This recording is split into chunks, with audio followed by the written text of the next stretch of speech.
Hello, I'm Harrison Keeley. Here's a quick look at today's top stories. First of all, the man who caused a major campus lockdown at Southern Adventist University won't be getting any jail time.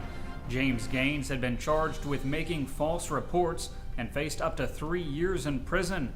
The college was shut down for hours January 23rd after Gaines joked about wearing a bomb and using a gun to get a transcript he needed. But his supporters gathered more than 1,100 signatures in a petition to get the charges dropped.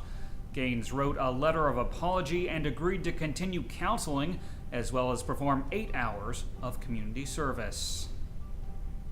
A Chattanooga man has been arrested in the murder of 33-year-old Warren Ransom.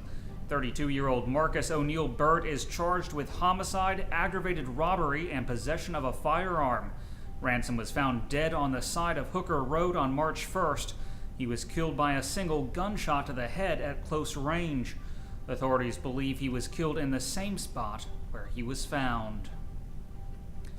A Sequatchie County woman has been found guilty in the murder of Clifford Carden Jr.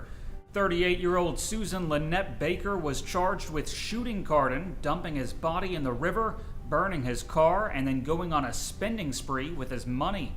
A jury found her guilty on all counts, and she'll spend more than 50 years in prison. That means she'll be 89 years old by the time she's eligible for parole.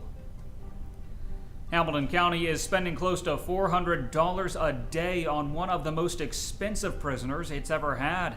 62-year-old Richard Manning was charged in a deadly road rage shooting in Chattanooga in December. He was arrested after witnesses say he shot and killed 39-year-old Alex Gallman and then fled the scene. But days later, Manning suffered a stroke and was taken to Erlanger Hospital, where he was barely responsive and required a feeding tube to stay alive. He's also being treated for cancer and diabetes. 77 days later, he's still there, and his condition hasn't improved. But because he's charged with first-degree murder, he requires 2 armed guards 24 hours a day. So far, Sheriff Jim Hammond says it's cost his department more than $41,000. But Manning's attorney says that until his client can participate in the court proceedings, the case can't move forward. Miller-Motte Technical College is moving to a brand new location in Chattanooga. The college is moving into a new 3-story office building at the intersection of Lee Highway and 153. The building is part of a major renovation plan for a shopping center there. The school will actually be downsizing through the move, and its first classes at the new location should take place in January. Construction on the rest of the shopping center should be finished later this fall. In sports news, McCallie School has hired former UTC basketball coach John Schulman. Schulman will become the new head coach for the Blue Tornado team. He stepped down at UTC last March after coaching there for 9 seasons. He'll also be serving as director of community outreach for the school.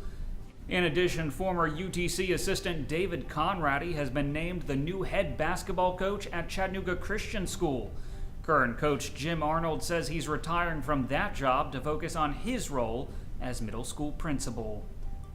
Turning to weather, today will be sunny with a high near 60 degrees. The low tonight will be around 40. That's it for today's newscast. Thanks for being with us. You can find more on these stories and breaking news all day long at timesfreepress.com.